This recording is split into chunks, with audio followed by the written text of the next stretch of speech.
We not only justify why we shouldn't or the excuses, but we're not conscious that we're justifying them. So Hmm. forget knowing whether or not they are excuses. We don't even know that we're doing it. I used to get 19 migraines a month until I went through the international medicine stuff. And, I remember getting migraines and throwing in the towel for my entire day. Part of what I see people do that are really mentally tough, like pro athletes and things like that, they find ways to make the boring, the I don't want to do it, fun. Yeah. That at its core is an ability to see beyond yourself, Right. quiet the voices in your head, and do what needs to be done. Seema, I want to tell you a story about when I think I had just graduated law school. I think it was, let's see, it was after 2009, so probably 2010. I had finished working a long day, and then I came home and I worked some more. And I think it was about 1:30 or 2:30 in the morning. And I was in bed. I'd gotten in bed. And as I was falling asleep, I remembered that I had an article due the next day that I was writing with a really good friend of mine. Now he's a good friend of mine, Naveen Modi. And I leaned over to Anjana and I said, "Hey, I got this article that's due tomorrow." Ah, crap, or something like that. And she kicked me out of bed and she said, "Go finish it." And I did. I finished it, and it turned out to be my first article that was published in print. I don't think we do that much anymore, but it was an article that was published in an actual journal, and I was really proud of it. And in prepping for today's episode, I was thinking about, that quality that sometimes we have, sometimes we don't. We admire it in other people, of being able to rise to the occasion, to dig deeper, to keep going in the face of adversity. And I think a lot of people call that like mental fortitude, mental strength, mental toughness, right? Um, what uh, what do you call that quality? Grit. I'm Grit. borrowing from Angela Duckworth, but Yeah. grit. Yeah, I like that. Grit's a great book, and I haven't read in a while, so maybe you can tell us a little bit about what Professor Duckworth says. But to me, that quality is like the ability to resist and manage and overcome, doubt, worries, concerns, everything that is outside of you that prevents people from succeeding under pressure, right? Mhm. Yeah. It's difficult to, like the voices get louder in your head. Mhm. The longer the hours become, or the less familiar you are with the task at hand, Yeah, the voices get louder. yeah. The voices And do get louder. yeah, they get louder and you hear them more often, and they start to show up in really weird and wonky ways that you might not recognize as, oh, these are the guard voices that are piping up and creating this Yeah, imposter phenomenon sort of situation. yeah. Um, I remember just bawling my eyes out. And at one point, I think I was, for those of anyone who has gone to dental school, it's a widely known fact that, the first 2 years are harder than your second 2 years, in terms of just how much time and things like that it takes. But your Mhm. second year is like the worst. It is just awful because there's so much academic stuff that you're learning, so much didactic stuff. And then on top of that, there's all this lab work that Mm. has to get done. And it's all unfamiliar. You've never done it before. You're learning, positionally how to sit. And then you're using these muscles, in micro movements. You're being measured in 0.25 millimeter increments. Oh, wow. And so it is exceedingly difficult. Um, and so I remember one night, Manish was, in residency at the time. He was exhausted. I felt like I was really kind of alone in my dental school experience at that time, in that moment. Mhm. And I just remember it being like 2 in the morning and he was sleeping. And I came downstairs because I didn't want to wake him up. And I just was bawling and Mm. bawling and bawling and bawling. I could not stop because all I wanted to do was throw in the towel. This is Mm. so hard. This is pointless. you're not going to use this stuff when you actually become a doctor. So why bother doing it now? Like they're just trying to weed you out. Maybe you are Mm. not meant for this. All of those fun voices. Yeah. That I was left alone with in the dark to contend with through my tears. So I get it. Do you think that mental toughness comes naturally, or is it something that can be cultivated and installed deliberately even?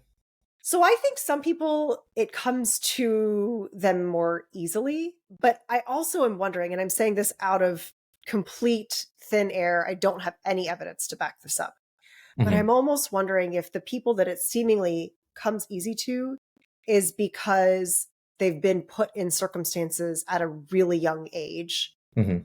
to sink or swim. Yeah. It's not something that I would wish for my kids or anyone's kids, but I think that that mental toughness can be cultivated earlier on.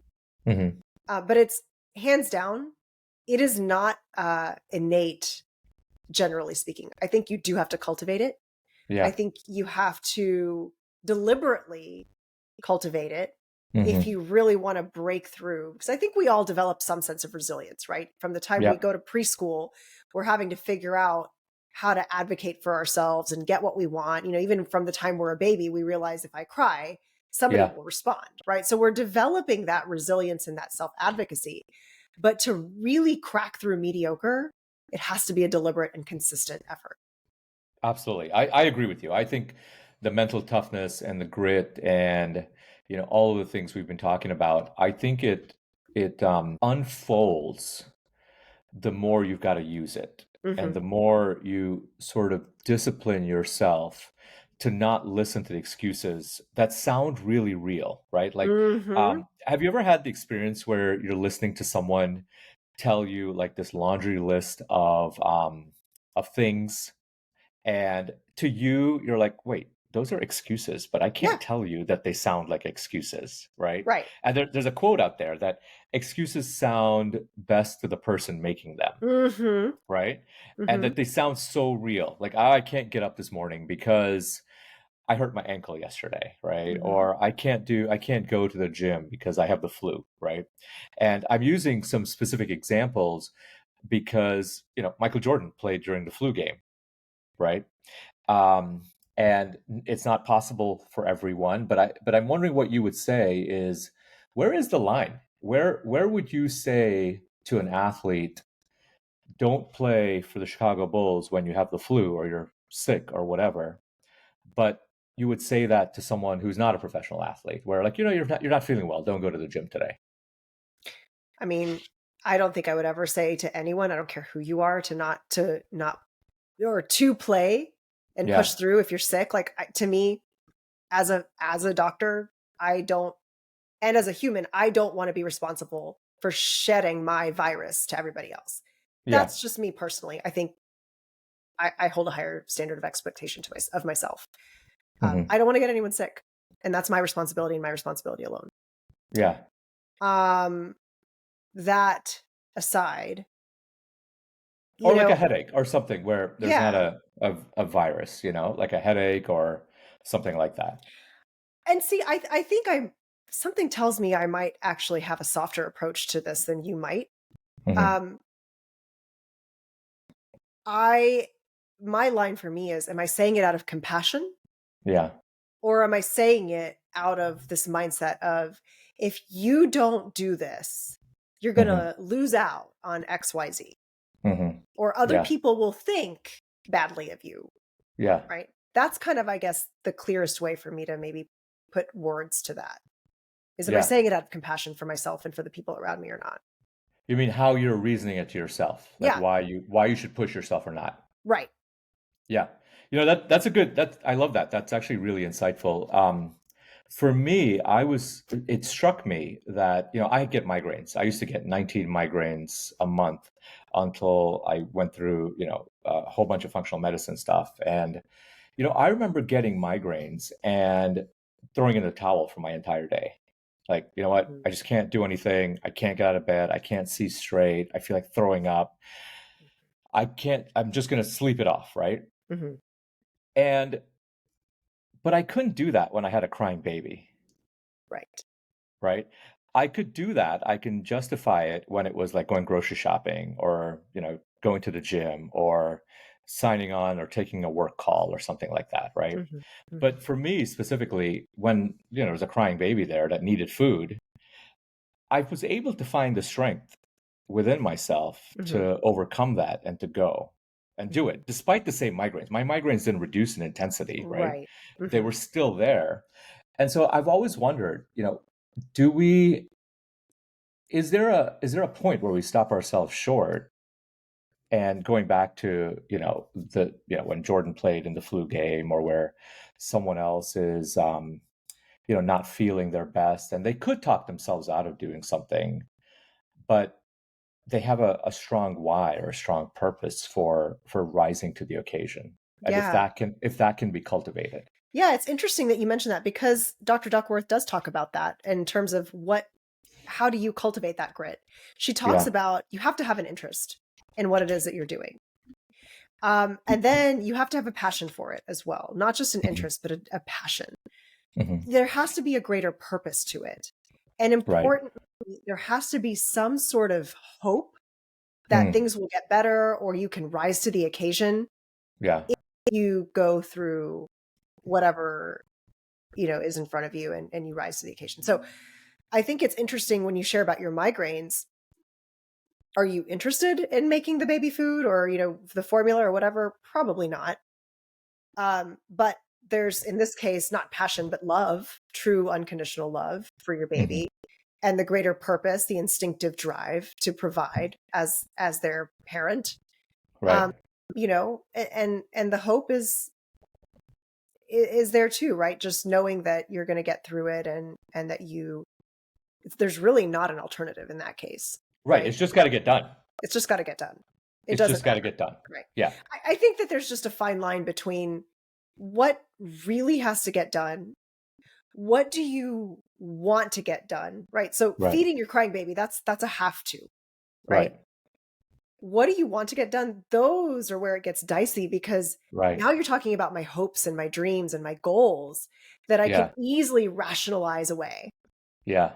And I'm depriving myself of and the world of me rising to the occasion, right? Yeah. Yeah. So Eh, those are the two buckets I think of. Yeah. And, recently, I'll tell you the story, but we had an experience where I learned that you can manufacture those reasons, Hmm. right? Like absolutely manufacture it. And I'll tell you how I came upon this. So um, Lionel Messi plays for Inter Miami, Hmm. a soccer team. He's an Argentina superstar of a soccer player, Right. international sensation. And he was coming to DC. And a lot of people, and to give you some sense, the DC United soccer team sells its tickets for $70 a seat. Okay.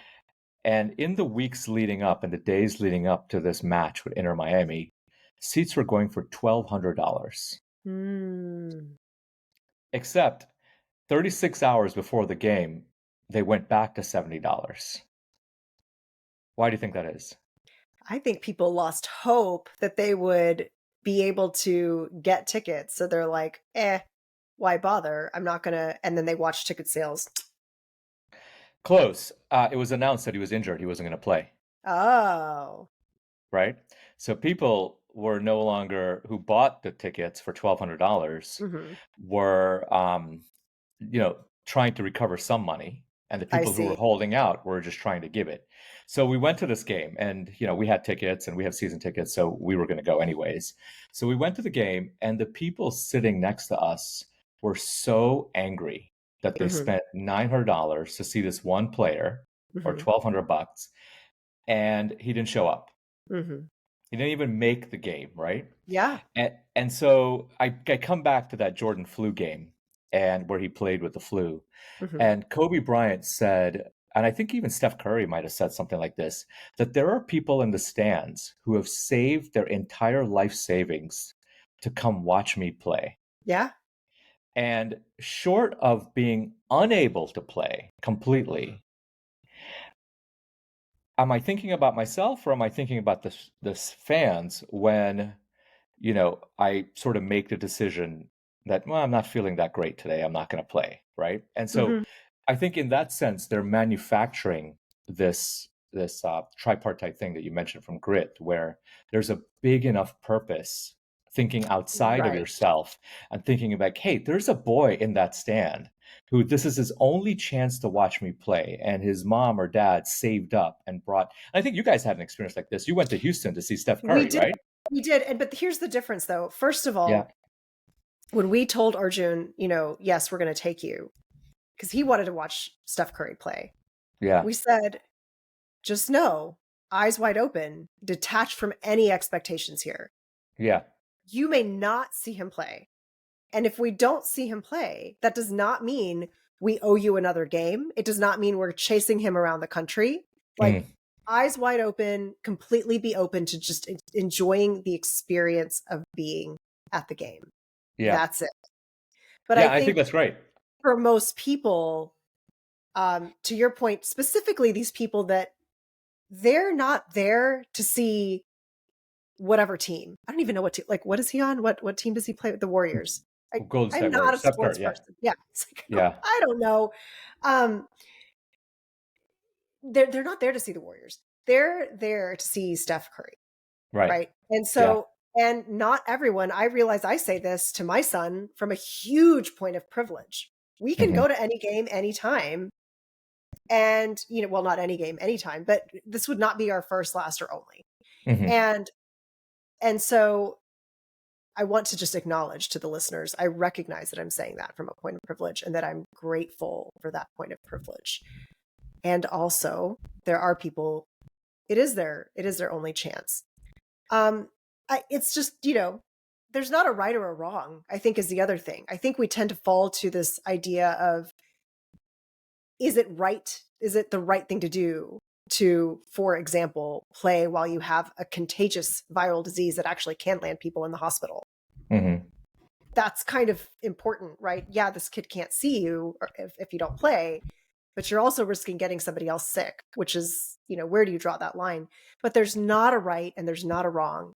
And I think when people put themselves in this idea of self-righteousness, that's Hmm. where it becomes sticky, right? What do I do next? Because you're bogged down with judgment of yourself or the situation, the circumstance, or the people around you, instead of actually following your passion, your purpose, your intuition to develop and cultivate that grit from a Hmm. place of compassion and drive. Does that make sense? I think so. I think so. But I think we were talking about how somebody can manufacture that bigger purpose for pushing themselves a little bit further, Yeah, absolutely. It can be, right? and So, and that's what I meant by there's not a right or a wrong, because you can really justify anything and create right. any reason. So maybe Yeah. I didn't make that clear, but that was what I was trying to get at, was any of these manufactured reasons Right. are potentially viable. Right. And so the question is then, how do we do that for ourselves? And how do we know um, when we're letting ourselves off the hook and not Hmm. rising to the pressure? Yeah, I think we kind of touched on this a little bit in our White Lies episode, because there are so many times where it's like, oh, they won't know if I cut corners a little bit, Yeah. or one little cheat or one day off or sleeping in for this 1 hour won't kill me. But the important thing is you'll know. Yeah. And how well does that sit with you? Mhm. And importantly, how badly do you want what it is that you're after, or that you say that you're after? Yeah, absolutely. I think that's what it is. It's the white lies episode in with ourselves, right? Where Right. we're negotiating with ourselves. We're telling ourselves that, I had a long day yesterday, or I had a long day today. I deserve to scroll, and letting ourselves off the hook. And the flip of that is where I see the people with the most mental toughness is that, and they rise to the occasion by not sort of placing or finding justification in things outside of themselves, right? Yes, that's a good And one. and they focus on what they can control and Hmm. forget the rest, right? Yeah. So um, but at the same time, going back to an athlete or an elite athlete pushing themselves in the championship game because Mhm. that's their shot, right? Yeah.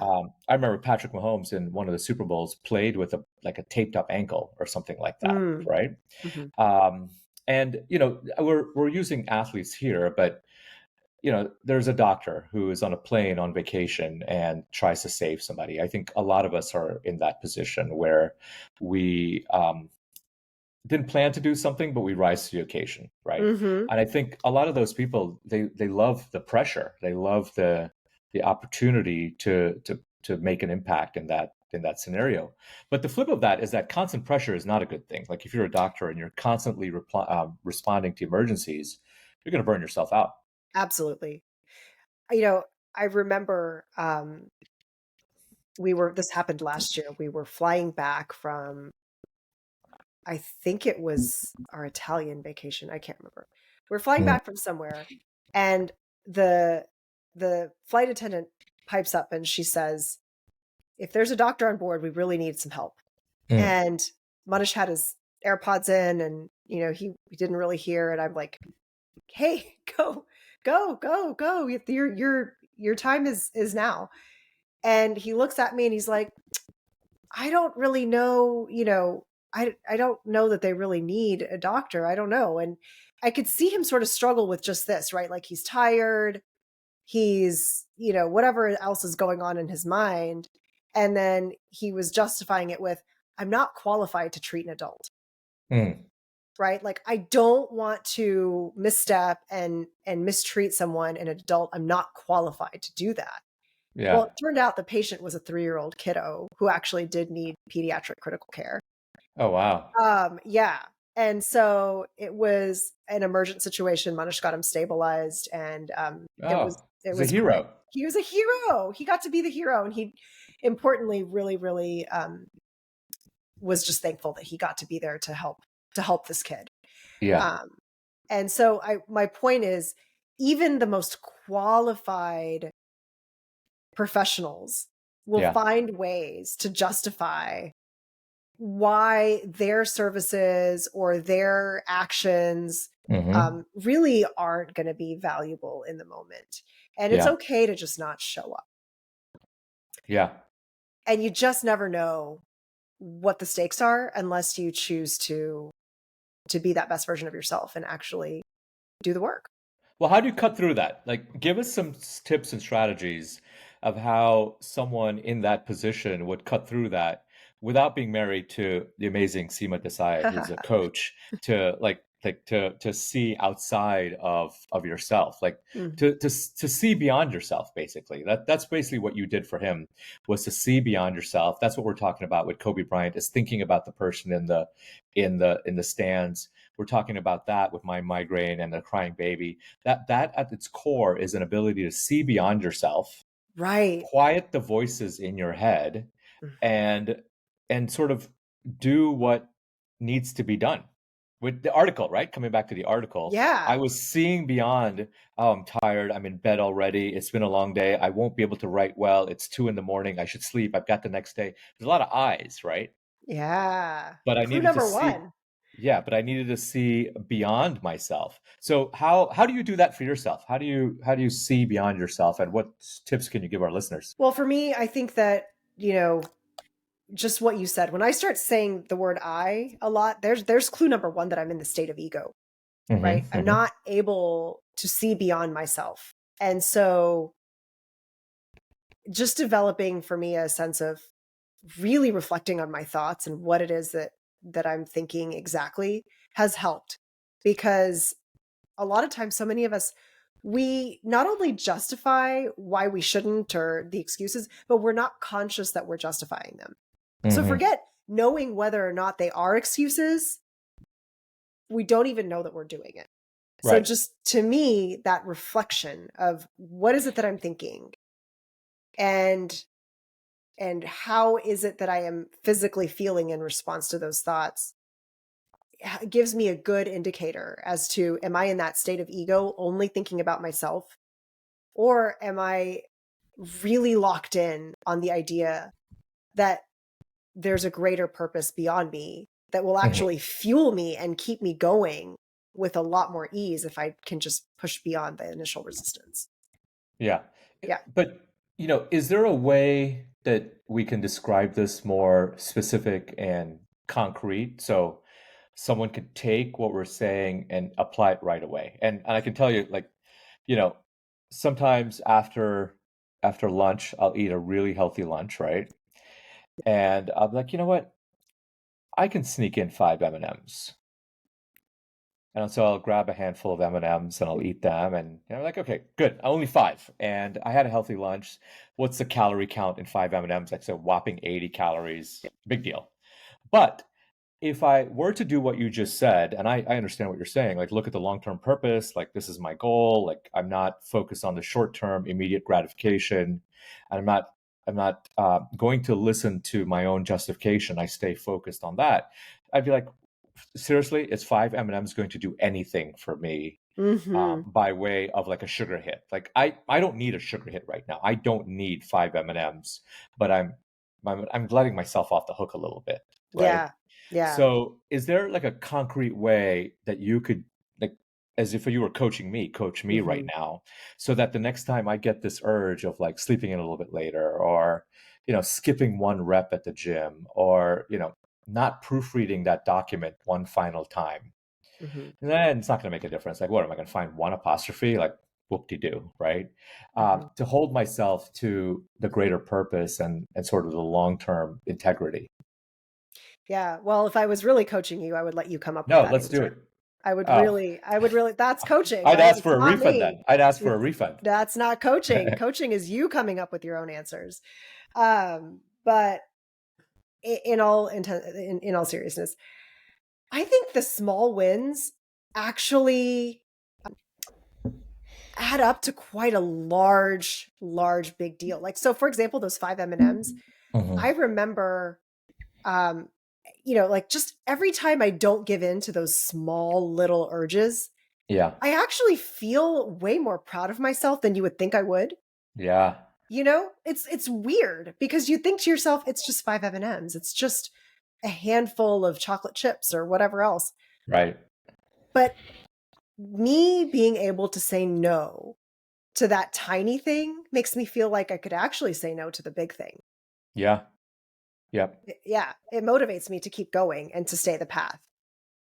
Yeah, I think that's right. I think holding yourself to a standard and seeing that you can stay to that standard is incredibly important, for what you said. But the flip is also incredibly destructive. If you allow yourself to slip a little bit, there's a Hmm. slippery slope Yeah. where it's 5 M&Ms and it's cone tonight. What's the big deal?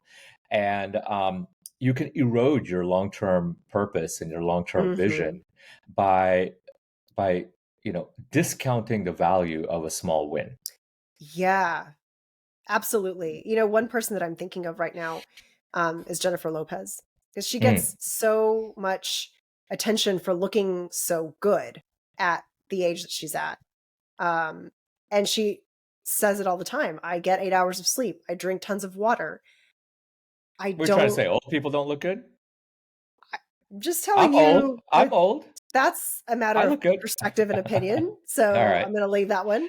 But for her, she said something interesting that I've actually fully transparently kind of been grappling with right now, which is alcohol.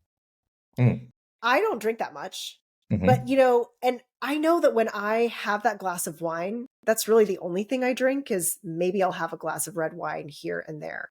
Hmm. And I enjoy it for the taste. But there's a part of me in the back of my mind that's like, this isn't good for you. Hmm. You know that, you know, there's all these studies about alcohol and, putting you at increased risk for cancer, and then it disrupts your Hmm. sleep and all of these things. And I'm also thinking about J Lo because she says, I don't drink. Hmm. Yeah. And so to me, in my mind, I'm holding her at this gold standard of like, you know what? You want to get to that level? Don't drink. Right. Hmm. She's saying that's working for her. And for me, that's resonating. I want to highlight that too. Hmm. It seems like a choice that's authentic for me. Yeah. And at the same time, I'm struggling. I had a glass of wine with dinner last night and I enjoyed it. And so it's like, where do you go from holding yourself to a high standard and then also allowing yourself these moments of life is short, enjoy it? Hmm. So what is the struggle? It's not drinking the alcohol, right? It's the decision or the conflict with having it versus you shouldn't have it. Exactly. I see. Okay. And where did you come out on the struggle last night? I was just like, life is too short, so I'm going to enjoy this. But the other thing, the flip side of that is, had I said no, I'm Hmm. not going to have that alcohol, I Yeah. wouldn't have wasted any bandwidth even thinking about it. I would have never regretted not having the alcohol, Yeah. right? Yeah. So it actually saves in the long term. I'm just kind of showing the listeners how easy it is to justify our Hmm. decisions with life is too short. I'm out with my family, whatever else. So easy. So easy. I Yeah. really enjoy how this tastes, Right. whatever it is. But look how much bandwidth I'm using by Yeah. clearly still thinking about it. Now Hmm. I'm talking about it to you on the podcast. Everybody else is hearing about it. Yeah. But if I had just said no, life would have moved on and I would have been better for it and probably been more motivated to say no the next time. Well, isn't the bandwidth use that we're sort of not committed to our decision as Yeah. opposed to whether it was yes or no? Like, I don't think it really matters whether you had the glass of wine or you didn't have the glass of wine. Right.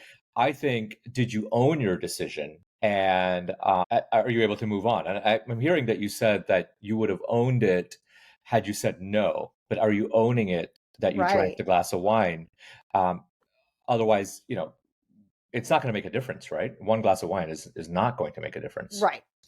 Exactly. And it's honestly the commitment to the outcome, right? Or the Right. commitment to the thing. So whether it's I'm not going to eat that cookie, I'm not going to have that glass of wine, or I'm going to wake up at 5 a.m. I know you're big on that, right? Yeah. Wake up at 5 a.m. Yeah.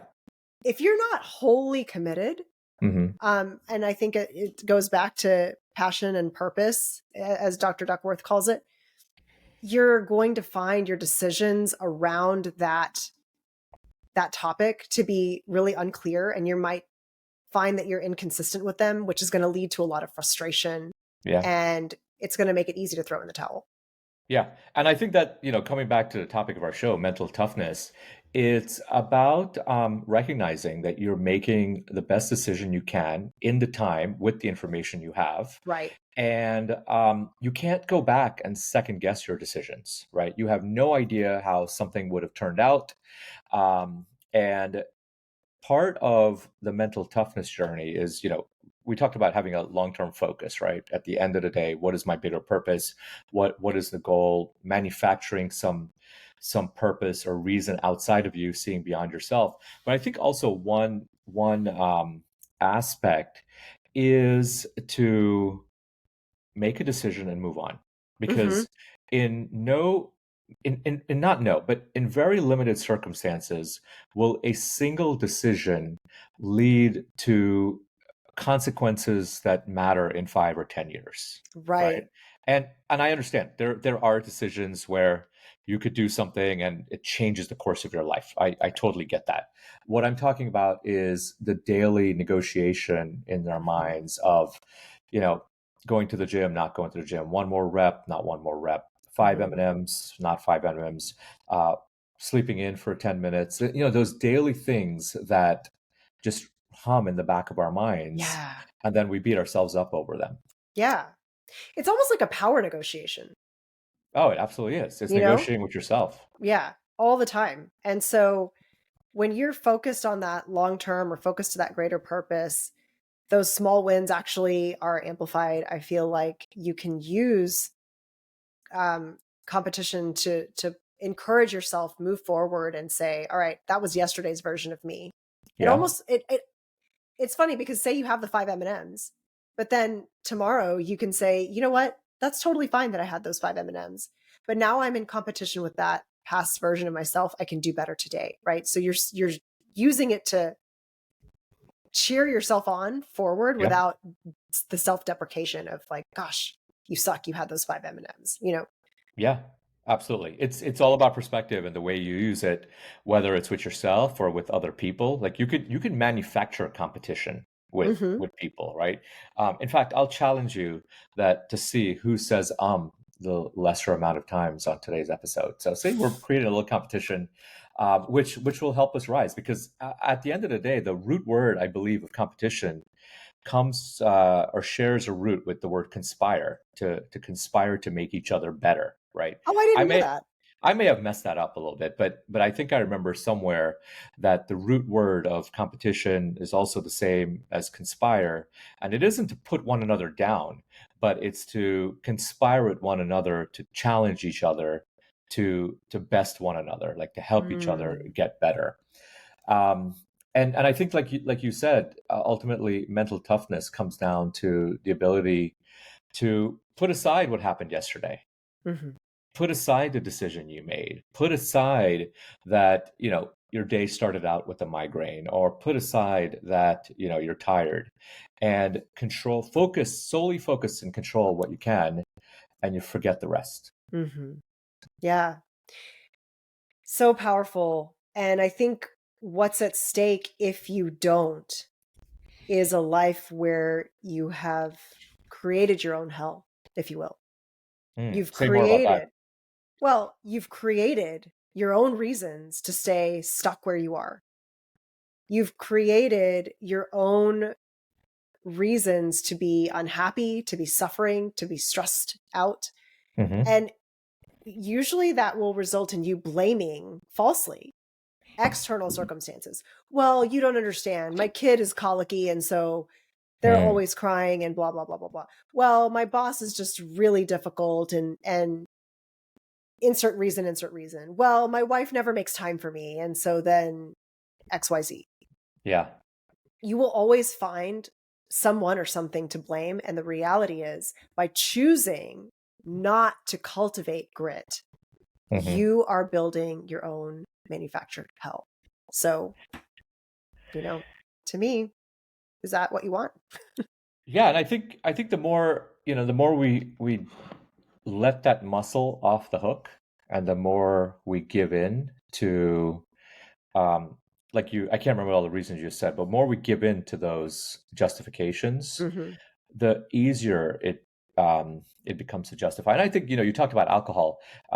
There was a study done that a lot of people drink alcohol um at the end of a week or a long day to take the edge Mm-hmm. off, right? Mm-hmm. But what the study showed is that if you have some amount of drinks per week, so like 5 drinks per week, and that could be spread across a week or in one sitting or two sittings, whatever, you lose the ability to regulate yourself because Mm. you have outsourced the calming or the reduction of stress or challenges of the week to alcohol, and you've now lose the ability to soothe yourself.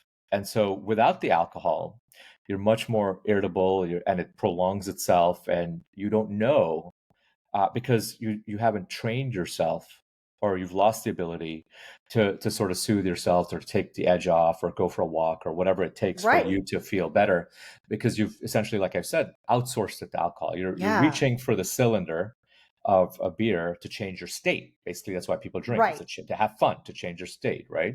Right. And the more you do that, it's use it or lose it, basically. Absolutely. If you do not have solid self management regulation practices, Hmm. you're that's one thing I would definitely encourage listeners to look at is, are you turning to things like alcohol or shopping or eating that slice of cake as an escape or as a pressure release? Yeah. Another way this shows up, I laugh now. I used to be one of these people that would say things like, oh, thank God it's Friday. Mm. Well, Friday has nothing to do with anything, right? You Yeah. know, the hump Wednesday or the ugh, it's Monday, or these are all manufactured reasons for you to feel like it's okay if the day sucks, Yeah. right? So if you find yourself saying these things, I would encourage a second look, because every day has is a great day for you to be the best version of yourself, to rise to the occasion, to go to bat for yourself and the people around you. Yeah. And the label of what we call that day is just it's just a label at the end of it. Yeah, the sun doesn't know it's Saturday, Right. right? Right. The bird outside who's building to build their nest doesn't know it's Sunday. Exactly. Right?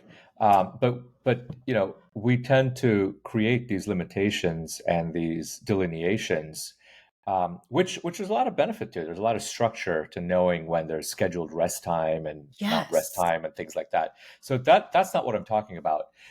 What I'm talking about is when the construct isn't serving us and we're using it as a crutch to limit ourselves, which is Right. like, it's Friday night. I deserve to have fun. Right. Well, not if you haven't done anything all week, Right. right?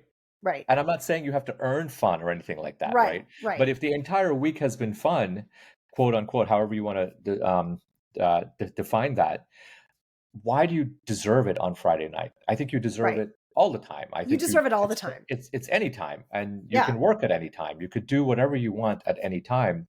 But when we're using the construct as a justification, I think we can get ourselves in trouble. Hmm. Absolutely. And the other thing I think that corrodes mental toughness is that work isn't fun. Mm, There's always going to be something that's going to be less desirable to do than the next thing. yeah, And part of what I see people do that are really mentally tough, like pro athletes and things like that, they find ways to make the boring, the ugh, I don't want to do it, yeah, fun.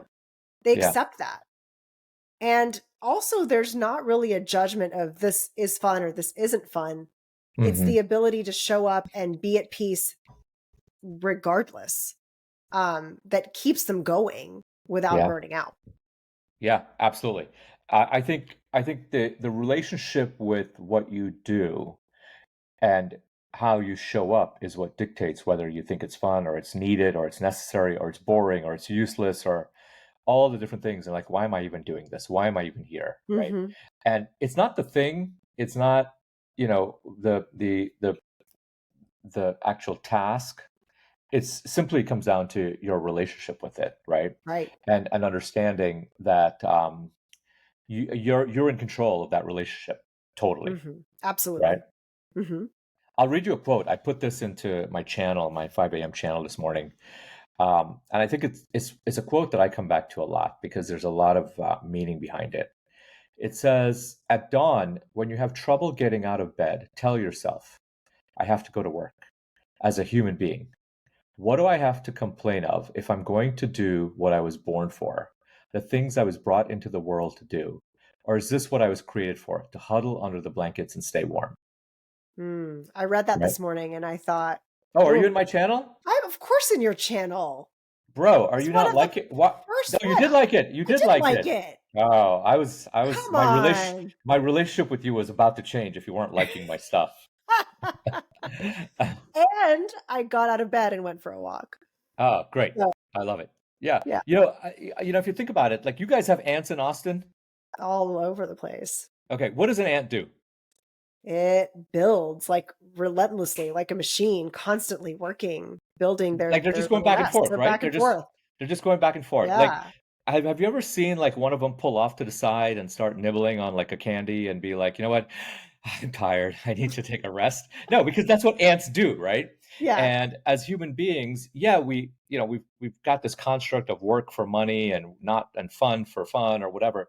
But at the end of the day, our work as human beings is to live, right? It's to Right. exist. It's to do things and to apply meaning to the things we do so that we find hope and optimism and purpose in there. Mhm. And so I think a lot of the times what you see as mental toughness is really an application of a meaning to create a pull for us to stay with the thing we're doing. Because if we don't Mhm. apply that meaning and we apply a meaning that is less empowering, then we don't do it, right? Right. Like, why do I have to pay bills? Like this sucks. And then all of a sudden I won't do it, right? Mhm. But if I have to, I have to put my credit card to book this amazing vacation, it's still kind of paying the bill for the amazing Right. vacation. But now the meaning I've applied generates this pull. And so I invite the listeners to think about, how to cultivate this mental toughness is to change the meaning of what you have to do or what you perceive as having to do, and try to find a bigger purpose, try to find focus on the long term, try to find a reason to compete with someone else or to compete with the version of yourself from yesterday. But apply a meaning that creates a polarity for you to do the thing as opposed to Mhm. not doing the thing. Yeah. I also read something along the lines of, if you think of something that you want to do, for example, get out of bed, give yourselves 5 seconds or less, like Hmm. 5, 4, 3, 2, 1, go, get out of bed. Because if you wait any longer, you won't do it. Yeah. Yeah. I think Mel Robbins, that's Mel five, Robbins four, has three, said it, two, ones. but I've heard it before her too. So, Okay. yeah. So the 5, 4, 3, 2, 1 thing is great. I think the other thing that I like to apply is make it fun. Mary Poppins it. Yeah. Um, but importantly, gratitude. I think it all comes down to gratitude, because it's a lot easier to complain about something when you're seeing the faults in it or poking holes in it. But if you're Yeah. coming at things through the lens of gratitude, I get to get up. I'm able to get up and do the thing, Hmm. whatever that is, whether that's go to work or feed your crying baby or take your kid to a game where there may or may not be the star player that they want to see. Yeah. It really starts to take a load off of you in terms of the stress that most people try to incur in the process of creating grit. Yeah. And it makes developing grit faster and more fun. Absolutely. So before we wrap up, I made a story on Instagram, and I think they're okay with me saying their names. At least one of them I know is Dr. Akash Bajaj, great friend in Southern California. He's a longevity and performance doctor for men. He says that for him, mental toughness is mandatory for physical optimization. I think that's right. I think our entire life experience flows from what we think, right? And it Mhm. flows from how we show up. So if we want to, live a long time and enjoy that life, being optimized physically, it's going to come from a place of having strong mental toughness. And then I don't know if my friend here wants me to say her name, so I'll just give her Instagram handle. AKT27, you know who you are. By the way, she has done an amazing life transformation, and she says that mental toughness helps you cross the bridge between you and your goals. So good. Mm.